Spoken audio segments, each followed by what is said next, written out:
Good morning, Yellow class. Welcome to Wednesday. I hope you had a good day yesterday. Now today we've got a few more activities lined up and I'll just run through those so that you know what you need to do today.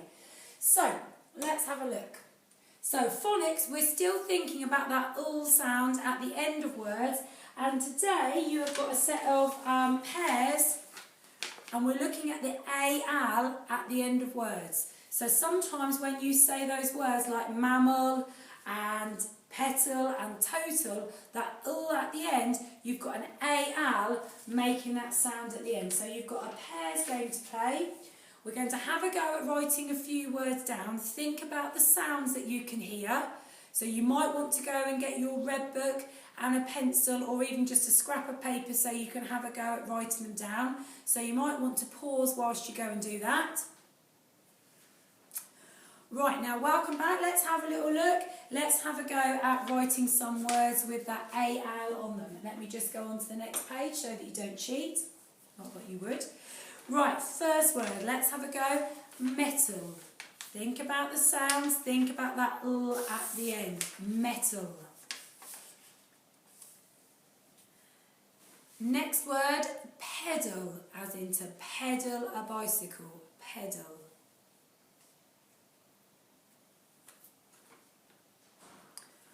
Total, total, and general, general. So let's have a look at those words. Let's see how we spell them. So first word, metal, we've got et, al, et, ul. We've got the ul at the end.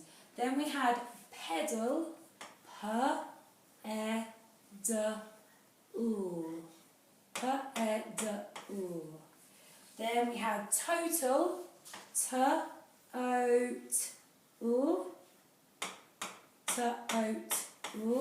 and then the last word that we had was general or general. So it's j as a soft G, general.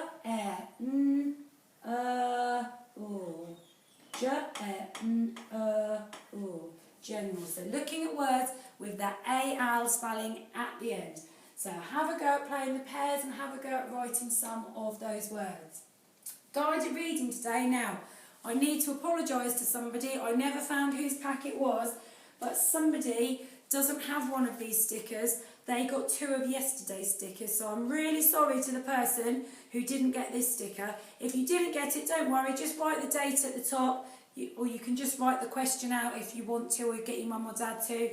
So, today we're thinking about Sir Charlie Stinky Socks, and would he want to go to school and why? So what you need to think about today is whether you think Sir Charlie Stinky Socks would have liked to have gone to school, so yes or no. We're not just going to write yes or no though, we need to think about what we know about Sir Charlie Stinky Socks to give a really clear answer. So if you're saying yes, you think he would have liked to have gone to school, try to describe why he might have wanted to go to school, because he would want to learn how to be a better knight, because he liked learning new things, because he liked meeting new people. Think about why he might have liked to do that. And if you're saying no, you don't think he wanted to go to school, no, because he likes going on lots of fun adventures, explain your answer. So you will need that because today, so that you are using your evidence from our Sir Charlie books to help explain your answer. So make sure you're using that because to help you explain your answer. What would be really good today is 2 or 3 reasons explaining why you do or why you don't think Sir Charlie would have liked to have gone to school. Right, our maths today, we're going to start off with our times tables. Let's see if I can work Miss Allinson's board. Don't tell her I've been in her classroom. Let me see, will it let me move it? Oh, I'm writing with the pen, that's why. There we go. Right, are we ready for our 2 times tables? I'll say the calculation, you can call out the answer. Are we ready? 1, 2 is 2 2s are, 3 2s are, 4 2s are, 5 2s are, 6 2s are, 7 2s are, 8 2s are, 9 2s are, 10 twos are. So you should have filling in the answers there. Let's have a look. We won't do our 5s just yet. We will start with our 10s because we're a bit more confident on our 10s. Are we ready? 1 10 is, 2 10s are, 3 10s are, 4 10s are, 5 10s are, 6 10s are, 7 10s are, 8 10s are, 9 10s are, 10 10s are. So fill in the answers. And our 5s, find those a bit more tricky sometimes. There is a pattern there, and if you remember the pattern, when we're saying our 5 times tables through, ends in a 5, 0, 5, 0, 5, 0, 5, 0, 5, 0.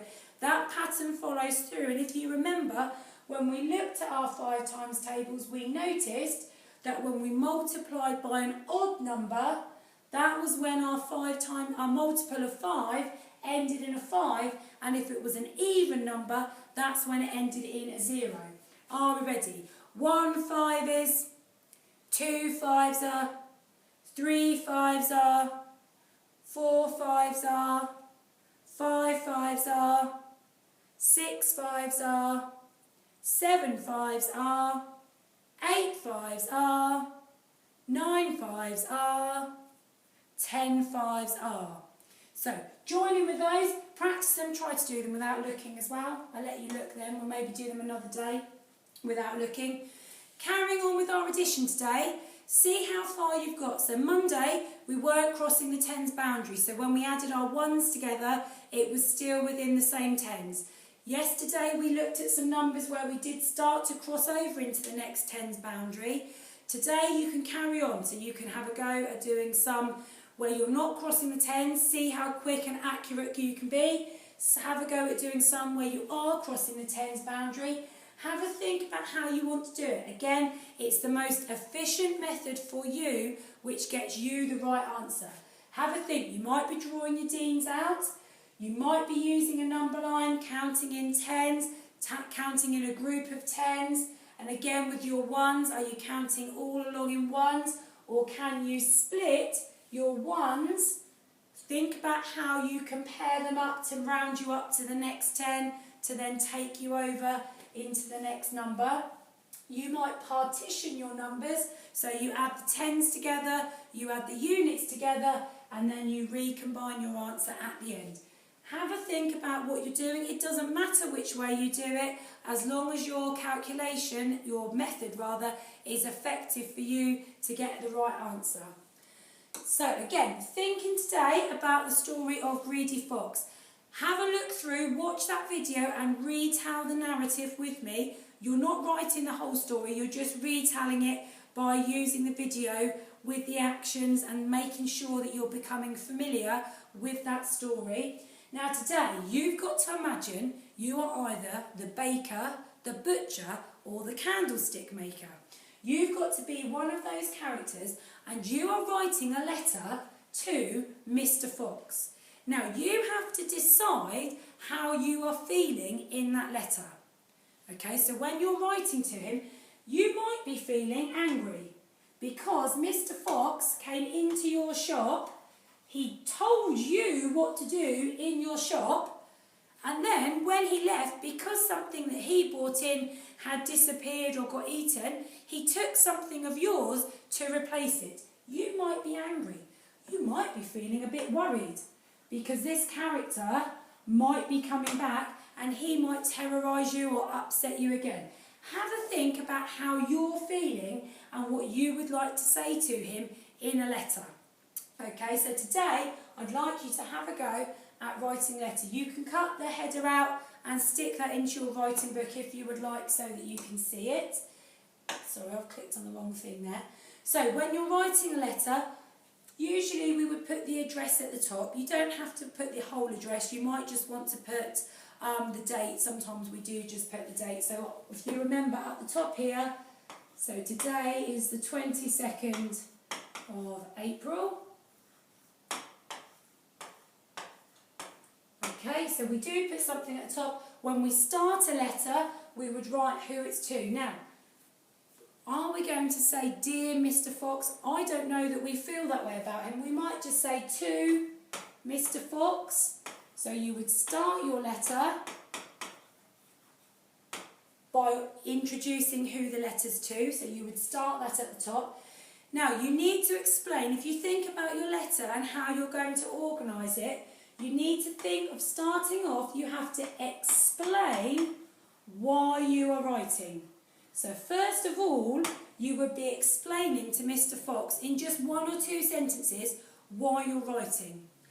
Then you're going to get to the main content of your letter, which is going to be explaining your feelings, so how you feel about Mr. Fox.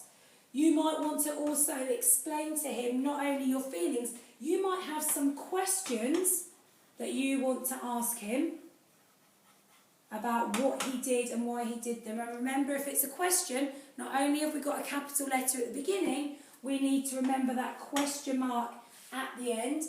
And then at the end of the letter, you need to finish your letter off, and usually you would finish it off talking about a resolution, about how something can get sorted and what you would do. Maybe, what would you do if you saw Mr. Fox coming again? Would you call the police? Would you let him into your shop? Have a think about how you would react if you saw Mr. Fox again. So, when you get to the end of the letter, you then write about who it's from. Now remember, you're not you. You are either the butcher, the baker, or the candlestick maker. So that's who would be signing off at the bottom of the letter. Okay? So write a letter and set it out in some paragraphs with your ideas laid out where you can see them. This first part, only a couple of sentences.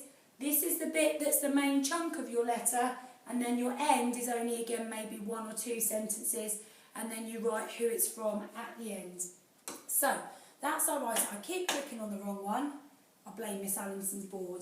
Right, handwriting today, we are looking at some words with the AL at the end. First word, metal. So M, we go up, down, over, over, off, into our E, up into our T, into our A, and up into our L, and we cross our T. Medal is exactly the same, but instead of that T, we have a D in the middle. So we come up like a curly cur, all the way up, into our A, into our L. We have petal. So P is low, goes all the way down, all the way up and round, into an E, into a T, and then our A and our L on the end. And don't forget the sneaky one on the back. Total, so we've got a tall T, into our O, a tall T, A, and then a tall L, and then we go back and cross our T's. Now this afternoon, you have got art to do. We're going to be thinking about new media, and we're going to be thinking about some different artists this half term, which we'll talk about another day. But today, our new media, it would help if you could read the bit that says new media. My chimney's covered it up. In your pack, you have got some collage images that you can use to make a house. So you've got some bricks, roofing, tiles, doors, windows. You can make your house look as crazy or as interesting as you want. So use your new media to make a house. I must admit, mine's a little bit boring. I went for plain and simple. But have a think about how you want to design it. You need to cut those bits out and stick them on so that you are making an image of a house using those new media.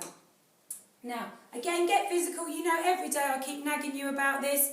It's not just about keeping your mind active. You need to keep your body active. We are also going to have a PE session today. I'm going to do a separate video when I get home to show you the things I want you to do in PE, and I will be explaining that through.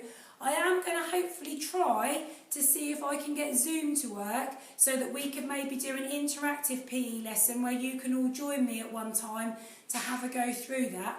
Unfortunately, I tried it today and the Wi-Fi at school isn't quite quick enough, so it's a little bit clunky. So I'm going to try at home to see if maybe we can do one next week using Zoom so that we can all get together if you and your parents want to. So, have a great day today. I'll do a separate video for the